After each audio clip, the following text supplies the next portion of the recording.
What we have here is a phone that's really taking a different look at the Android ecosystem, and it is very different in and of itself, inside and out. But it is a very intriguing phone, and that's why we have here your first look at the Turing phone. Now, the Turing phone, very aptly named by the company Turing Robotics, is a different take on an Android smartphone that might look a little bit more like a boutique brand like Vertu, but comes in at a more affordable price point. It also prioritizes security on the inside as well as out, which is the reason why some of the design choices on the outside are very different from what you might expect. But first, before we get into the design itself, which is really all I can show you of this phone because they didn't really have a full working camera or even software inside of these particular prototypes that they were showing me. What I can show you about the software is the kind of design language that they might be looking for. This is a demo of the software that they're using, and you can see I can swipe left and right to change the different areas that I'm in, and even swipe halfway in order to get to certain settings. They say that the final software is going to look very different from this, but at least I can show you what their design language might end up being like, and I have to say it does look kind of sleek and is a different take on an Android operating system. But let's take a look at the device itself. Now, it definitely has the look of, let's say, a high-end sports car, and it definitely feels like one as well.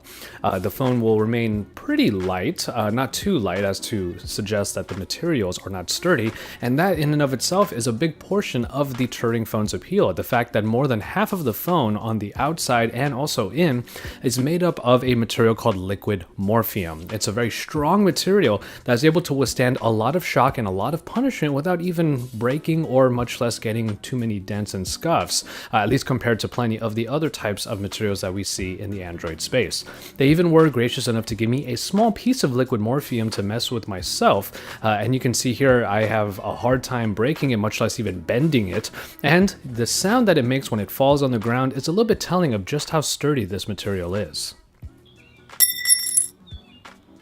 Now, the entire phone is not made of liquid morphium. Actually, on the back, on the top and bottom, we have polycarbonate, and in the middle is a aluminum panel. Moving over to the side, you'll see that there is a fingerprint reader on the side, on the left side of the phone rather, and I was able to get a demonstration of what that usage looks like. Now, what interested me about this was when he was trying to get into an unfinished version of Turing's own security software, there was a two-factor authentication required. You first use your fingerprint, and then you have to put in a code. It really goes to show you just how much Turing wants this phone to be as secure as possible, and it also has to do with the design, because you'll notice that around the entire device there's really no headphone jack because they want the phone to just be Bluetooth audio capable. They told me that headphone jacks and using wired headphones is kind of passe. And then on the bottom there is no micro USB charging port, or data port I should say, because the magnetic strip that's down there is for charging and no data transfer. Data transfer will be done with Turing's own proprietary software that utilizes Wi-Fi for you to transfer data from, let's say, your computer to the phone. So really, this phone is supposed to be self-contained, where everything on the inside is just what it is, and there's nothing that will tamper it from the outside world. That also includes some protection, as the waterproof phone will be able to withstand depths and also some shocks because of the liquid morphium outer body.